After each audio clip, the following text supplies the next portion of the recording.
صفحہ نمبر 69۔ ہاں، حائضہ کا رمضان میں کھانا پینا۔ حائضہ کو رمضان میں کھانا پینا جائز ہے، البتہ دوسروں کے سامنے نہ کھائے تو زیادہ بہتر ہے۔ حاملہ، اگر حاملہ کو اپنی یا اپنے بچے کی مضرت کا گمان غالب ہو، خواہ وہ گمان اس کا واقعے کے مطابق نکلے یا نہیں، دونوں صورتوں میں روزہ نہ رکھنے کی اجازت ہوگی اور بعد میں قضا کرے گی۔ اور اگر اپنی یا اپنے بچے کی مضرت کا گمان غالب نہ ہو تو روزہ رکھنا لازم ہوگا۔ حاملہ کو ایسی بات پیش آ گئی جس سے اپنی جان یا بچے کی جان کا اندیشہ ہے تو روزہ توڑ ڈالنا درست ہے۔ روزہ توڑنے کی صورت میں صرف قضا لازم ہوگی۔ حقہ، روزے میں حقہ پینے سے روزہ ٹوٹ جاتا ہے، صرف قضا لازم آتی ہے، کفارہ نہیں۔ ہاں، اگر روزہ دار نے حقہ کو نفع بخش سمجھ کر پیا تو قضا اور کفارہ دونوں لازم ہوں گے۔ جو لوگ حقہ پینے کے عادی ہیں، اگر وہ رمضان کے روزے کی حالت میں قصداً حقہ پیے گے تو ان پر کفارہ اور قضا دونوں واجب ہوں گے۔ اگر کوئی شخص حقے کا عادی نہیں ہے لیکن کسی فائدے کے پیش نظر رمضان کے روزے میں قصداً حقہ پیا ہے تو روزہ فاسد ہو گیا، قضا اور کفارہ دونوں لازم ہوں گے۔ حمل چیک کرانا، حمل کے ابتدائی ایام میں لیڈی ڈاکٹر بعض مرتبہ دستانے پہن کر اور بعض مرتبہ دستانے کے بغیر حاملہ کی شرم گاہ میں انگلی ڈال کر معائنہ کرتی ہے۔ آیا اس سے روزہ فاسد ہوتا ہے یا نہیں؟ اس بارے میں حکم یہ ہے کہ اگر لیڈی ڈاکٹر خشک دستانے پہن کر یا خشک انگلی داخل کر کے معائنہ کرتی ہے تو روزہ فاسد نہیں ہوگا، اور اگر گیلا دستانہ یا گیلی انگلی شرمگاہ میں داخل کرتی ہے یا ایک مرتبہ خشک دستانے یا خشک انگلی داخل کرنے کے بعد جب اسے رطوبت لگ جائے نکال کر دوبارہ داخل کر دیا تو روزہ فاسد ہو گیا، قضا لازم ہوگی، کفارہ نہیں۔ حیض، عورت کے لیے حیض کے دوران روزہ رکھنا اور نماز پڑھنا جائز نہیں ہے۔ پاک ہونے کے بعد روزہ رکھنا شروع کرے، اگر رمضان باقی ہے اور جو روزے رہ گئے بعد میں قضا کی نیت سے رکھ لے، باقی نماز معاف ہے، اس کی قضا کی ضرورت نہیں۔ اگر عورت حیض میں تھی، رمضان کے دن پاک ہو گئی تو سورج غروب ہونے تک کھانے پینے کی اجازت نہیں ہوگی، بلکہ روزہ داروں کی مانند رہنا لازم ہوگا، اور اس دن کا روزہ بھی بعد میں قضا کی نیت سے رکھنا لازم ہوگا، اور فوت شدہ روزہ بھی رکھنا لازم ہوگا۔ اگر عورت رمضان میں پاک تھی اور روزہ دار تھی، دن میں خون آنا شروع ہو گیا تو روزہ فاسد ہو گیا، اس کے بعد کھانے پینے کی اجازت ہوگی۔ ایام حیض کے فوت شدہ روزوں کے ساتھ جس دن خون آنا شروع ہوا اس دن کا روزہ بھی بعد میں رکھنا لازم ہوگا۔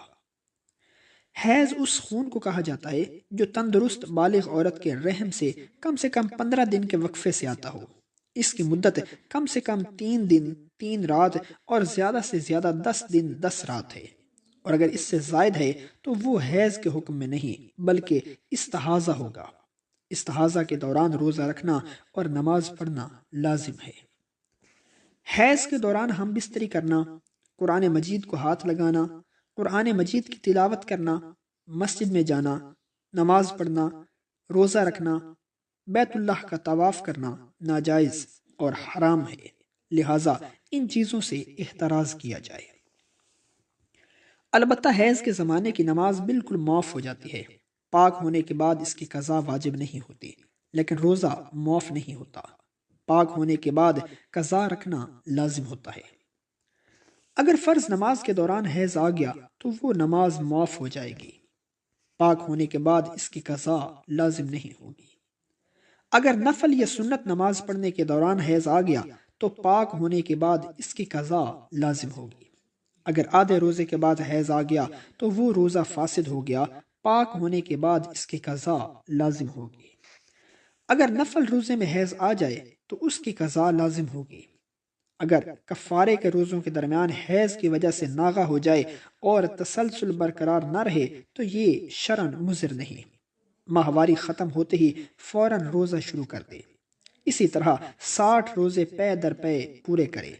اگر ماہواری ختم ہو جانے کے بعد ایک دن کا بھی ناغہ کرے گی تو پھر نئے سرے سے 60 روزے رکھنے ہوں گے۔ رمضان کے روزے میں جس وقت بھی عورت کو حیض آ جائے، چاہے دن کا تھوڑا سا حصہ باقی ہو، وہ روزہ فاسد ہو گیا، بعد میں اس کی قضا لازم ہوگی۔ نوٹ: نفل روزے کا بھی یہی حکم ہے۔ اب ذیل میں حیض کے بعض مسائل روزہ نامی کتاب سے نقل کیے جا رہے ہیں۔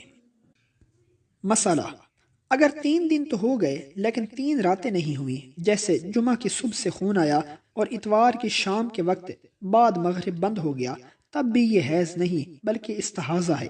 اگر 3 رات سے ذرا بھی کم ہوا تو وہ حیض نہیں بلکہ استحاضہ ہے۔ حیض کی مدت کے اندر سرخ، زرد، سبز، خاکی مٹیالہ، سیاہ، جو رنگ آئے وہ سب حیض ہے۔ جو کپڑا رکھتی ہے جب تک بالکل سفید نہ دکھلائی دے اور جب بالکل سفید رہے جیسا کہ رکھا تھا تو اب حیض سے پاک ہو گئی۔ 9 برس سے پہلے اور 55 سال کے بعد کسی کو حیض نہیں آتا، اس لیے 9 برس سے چھوٹی لڑکی کو جو خون آئے گا وہ حیض نہیں ہے بلکہ استحاضہ ہے۔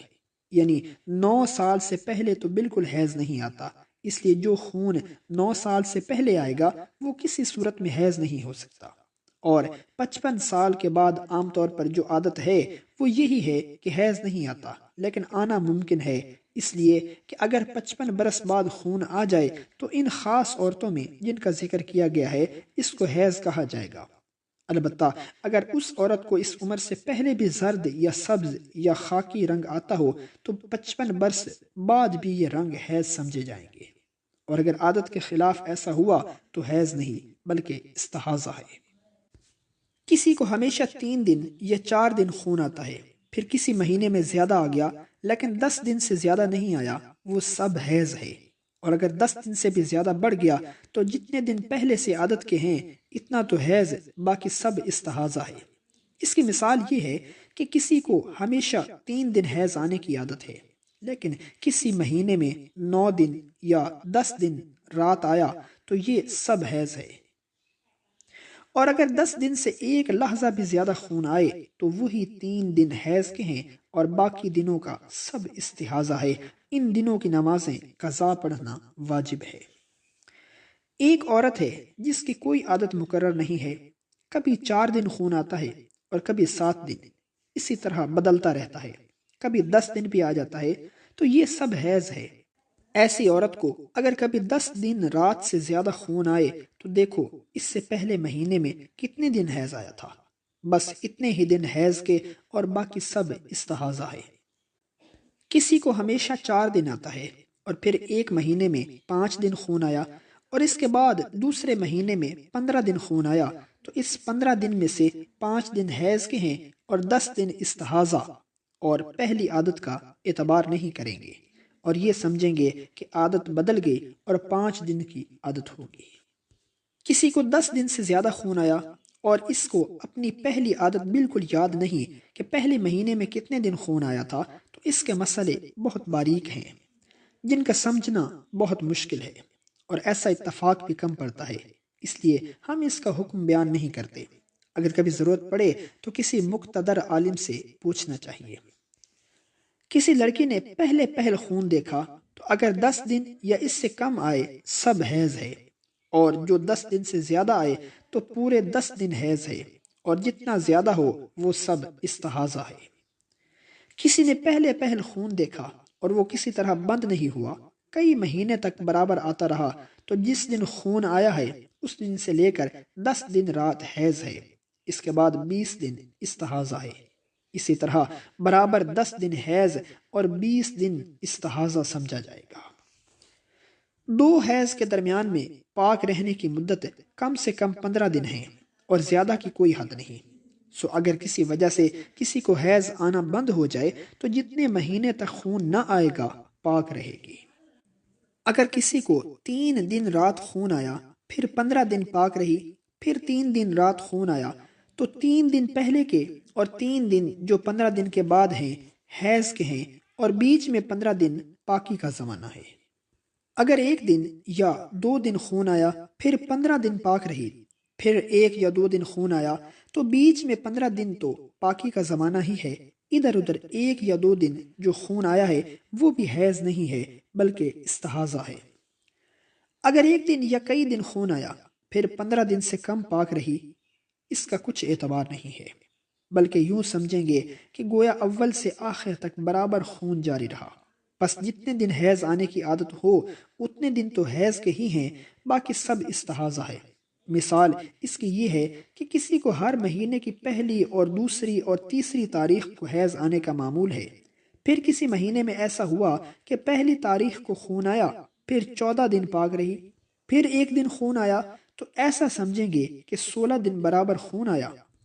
بس اس میں سے 3 دن اول کے تو حیض کے ہیں اور 13 دن استحاضہ ہے، اور اگر چوتھی یا پانچویں چھٹی تاریخ حیض کی عادت تھی تو یہی تاریخیں حیض کی ہیں، اور 3 دن اول کے اور 10 دن بعد کے استحاضہ کے ہیں۔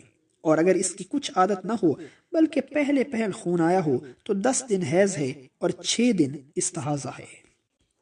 حمل کے زمانے میں جو خون آئے وہ بھی حیض نہیں بلکہ استحاضہ ہے، چاہے جتنا آئے۔ بچہ پیدا ہونے کے وقت بچہ نکلنے سے پہلے جو خون آئے وہ بھی استحاضہ ہے، بلکہ جب تک بچہ آدھے سے زیادہ نہ نکل آئے تب تک جو خون آئے گا اس کو استحاضہ ہی کہیں گے۔